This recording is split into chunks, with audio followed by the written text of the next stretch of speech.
Sebelumnya, perkenalkan Pak, kami dari Institut Asia di International Business Management ingin melakukan interview pada Pak Hardianto mengenai mata kuliah etika bisnis, Pak.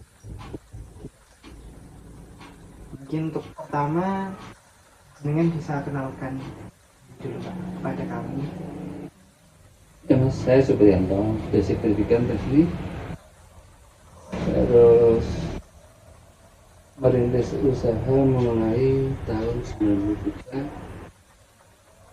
dengan badan hukum, nama lembaganya CV Indonesia Dinamika Peradaban, bergerak di bidang untuk pengadaan alat tulis kantor, mesin kantor,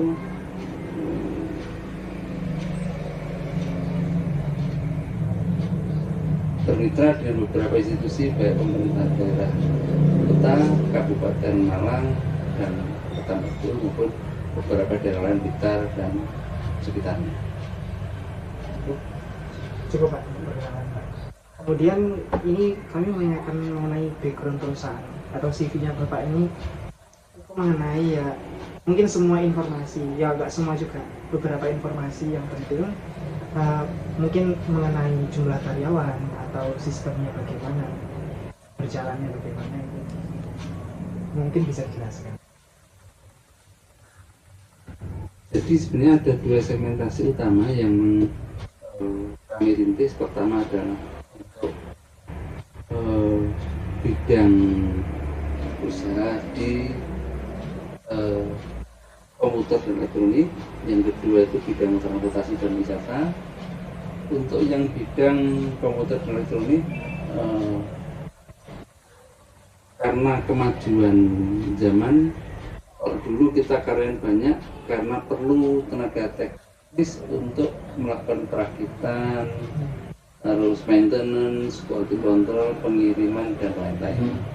Kalau sekarang kita tidak banyak Mas, cukup dengan 3-4 orang saja, karena untuk melaksanakan kegiatan tersebut bisa di-handle secara bermitra dengan tim yang lain, ya, tim yang lain di saat ada beberapa pengadaan atau event tersebut. Terkait bidang transportasi sama, sebelum adanya itu online, dulu memang sempat kami mungkin driver sekitar 30 orang, tapi kalau sekarang cukup untuk, karena fokus kita itu di transportasi untuk travel Malang, Juanda, Surabaya dan Perak, ya, ya antar jemput baik untuk reguler maupun untuk drop jemput. Jadi kita sudah terkondisi dengan beberapa driver yang notabene tinggal kita input data saja, ya. Sebaliknya kita dengan teman-teman driver kita juga cukup menunggu laporan saja setiap hari, setiap minggu, setiap bulan.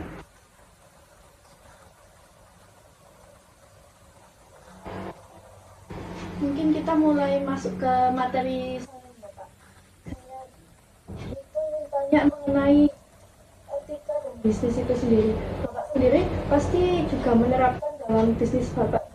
Menurut Bapak itu etika bisnis itu dalam bisnis Bapak itu bagaimana? Secara etika, kalau bisnis itu komitmen, Pak.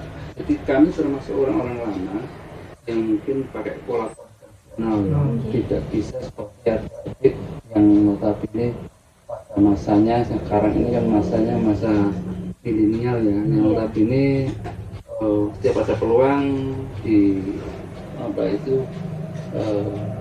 dimasukin atau dieksekusi. Kalau kita beda. Jadi etika pertama misalnya begini, ada beberapa pertimbangan. Pertama, kita tidak semata-mata karena margin karena profit oriented, tapi kita juga memakai namanya mengedepankan nilai-nilai sosial, nilai-nilai kemanusiaan, ya. Tidak semata-mata kita itu karena ada peluang profit tadi langsung kita eksekusi atau kita sikat, bukan seperti itu, ya. Termasuk misalnya otomatis, ya. Misalnya termasuk untuk seleksi karyawan itu pun kan maupun kita kerja, kita juga harus memakai, kita misalnya begini, ada mitra kerja A itu punya karyawan, karena di sana merasa kurang nyaman, akhirnya mau lari ke kita atau mau masuk ke kita. Saya mulai dulu tidak mau terima.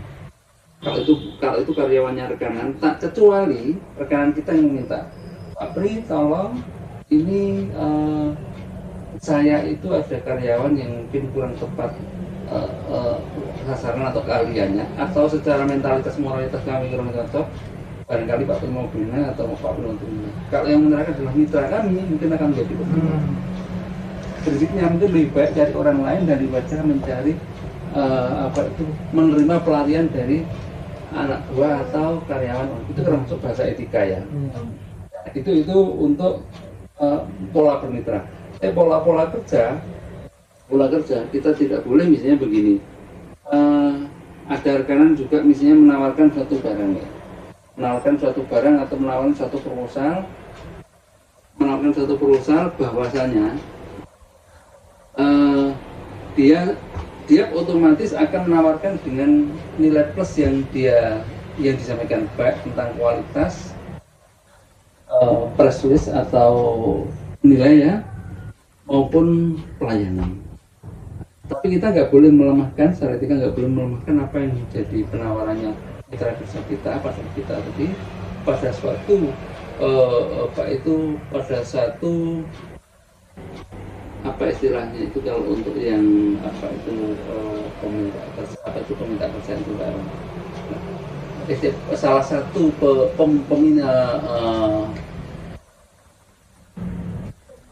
lembaga yang melakukan pengadaan misalnya ya, atau lembaga yang minta pelayanan dari kita gitu ya. Kita masuk dengan menjaga jadwalkan juga. Kita harus berkompetisi dengan nilai-nilai positif yang beradab dan punya nilai nilai sosial yang bisa diterima oleh para pihak.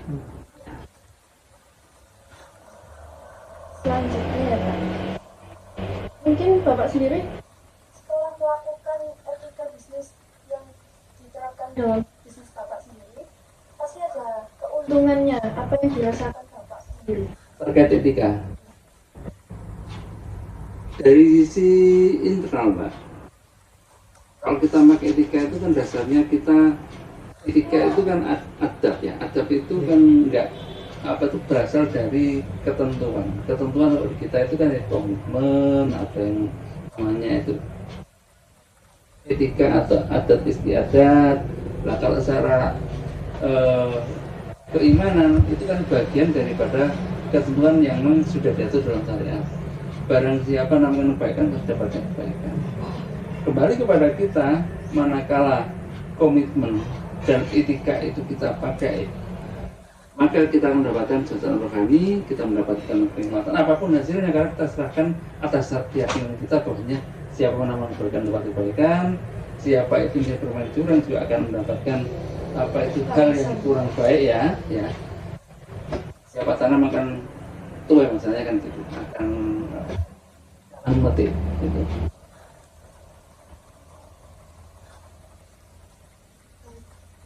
Mungkin Bapak sudah melakukan itu dalam bisnis Bapak, tapi pernah mungkin sekali Bapak kayak ada merasakan tantangan gitu, mungkin kita sudah melakukan itu ternyata karyawan sendiri itu seperti melakukan kecurangan gitu, mungkin pernah terjadi? Pernah sekali, pernah. Mungkin Cuma bisa itu diceritakan garis besarnya Bapak. Itu banyak pertimbangan, Mbak. Jadi kalau memang ada yang demikian tuh, kalau saya secara pribadi tidak mau memperpanjang dan masuk ke ranah yuridis atau ranah hukum. Misalnya pernah dulu ada akunting itu banyak ngambil, kan dalam kurun waktu sekian bulan itu kan controlling kita itu kan baru ketemu ya, itu pun nggak sampai kita terima. Cuma sanksi yang kita berikan waktu itu, tolong rekap berapa banyak uang yang kamu pakai dan kamu sembunyikan, sementara kamu di sini 1-3 bulan, supaya apa? Kamu masih berpulang untuk berubah. Mungkin di tempat lain ya, itu di sini pakai pembelajaran, di tempat lain barangkali masih terima. Tapi kalau saya emosional pasti langsung saya lapor atau langsung saya ekspos ke beberapa rekan kerja sehingga belum dihapus. itu perempuan belum menikah ya. Itu pertama. Yang kedua, secara internal bagi kami manajemen ya atau orang itu sudah berpikir begini. Kalaupun itu terjadi, artinya barang sudah berlalu, artinya pasti ada nilai kebaikan atau hikmah yang Allah berikan kepada kita yang kita belum tahu hikmah itu seperti apa. Jika kita harus terima, secara hakikat kita itu berkesimpulan bahwa dia di sini berbuat tidak baik berarti dalam rangka diberi tugas untuk mendewasakan kita. Memberikan sebuah pelajaran yang Bapak. Ya.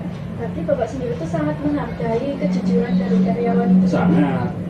Jadi saya utamakan itu mentalitas kualitas bukan karena kepandaian ataupun keahlian dia. Ibaratnya begini. Saya dulu kan banyak terima anak praktek aja yang dari SMK PKL gitu Bapak. Iya PKL.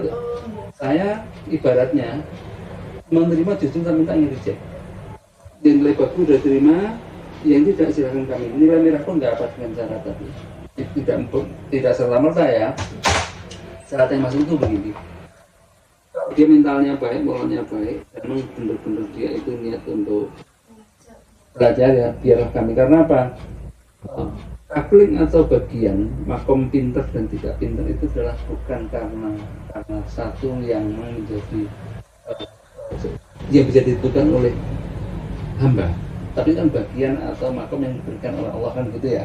Sehingga di sini saya minta, tapi dengan syarat pertama itu dia niat untuk belajar dan mau mengabdikan diri. Anggap tempatnya adalah tempat untuk bertapa, dan kalau misalnya ada rasa tersiksa pun itu coba ditahan barang 6 bulan atau 3 bulan sesuai dengan jadwal dia ya. Biar tidur di tempat saya, nanti makannya ikut saya semuanya, dan keluar masuknya pun itu saya kontrol betul. Boleh tapi izin kita batasi waktunya, boleh tapi harus bersama keluarganya. Dan kami hubungan baik semuanya dengan anak. Sampai sekarang mungkin udah ratusan anak ya. Purwosari, Pasuruan, Berigen itu banyak ya. Justru saya lebih senang begitu karena apa, dia itu cenderung anteng. Oh nggih. Kalau dia di sini, tahu-tahu bapak pacarnya, dan saya kan terlibat itu bertanggung jawab kan, gitu. Tahu-tahu diapelin gitu. Ya silakan, tapi nggak pernah boleh masuk di belum kami silakan dan izinnya sama orang tuamu. Tapi kalau udah kebangetan ya sampaikan atas pengambilan sama orang tuamu.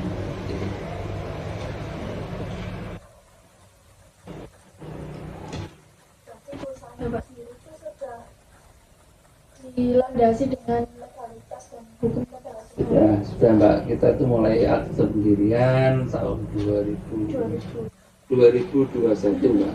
Aktif pendirian itu ada yang namanya mulai zamannya SIUP, NPWP, TDP, terus yang orang lain jarang punya itu ya.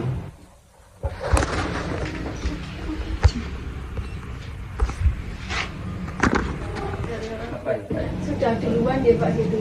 Sudah Mbak, kalau nggak gitu kan kita nggak diterima Pak, nggak diterima sama mitra kerja dari pemerintah. Ada ya Pak. Banyak Mbak. Ada pendirian, terus ada tanda TTP kalau dulu ya, kalau sekarang kan NIP ya, namanya NIP Mbak, nomor izin berusaha. Nah ini nggak mudah untuk mendapatkan surat izin gangguan dulu, sekarang nggak berlaku. Kalau zaman dulu itu ada uangnya belum tentu diterima. Ada 2 juta, 3 juta, 5 juta belum tentu karena ada syarat itu. Izin lingkungan harus memenuhi apa itu standar. PKP juga sudah kan, PKP pengusaha kena pajak. Ya, PKP pengusaha kena pajak itu laporannya bulanan Mbak. Ya. Orang punya gini kadang-kadang nggak dirawat sampai ke apa itu aktif secara online untuk apa itu punya akses untuk mencari faktur maupun e-billing. Kalau kita ada beberapa contohnya. Kalau nggak gitu karena transaksinya itu harus terekam oleh Menteri Keuangan. Jadi misalnya ada dana masuk ke rekening CV ini atas dasar apa, transaksi apa, itu kan secara otomatis antar lembaga. Nggak apa-apa, Pak. Nggak apa-apa. Nggak apa-apa. Berarti sangat terekam jelas gitu ya Pak. Oh iya Mbak, iya. Bermitra dengan perusahaan harus begitu. Kalau gitu nggak bisa diterima kita, karena ada syarat. Kucing. Bosan apa mama? Gak apa-apa. Apa-apa? Gak apa-apa.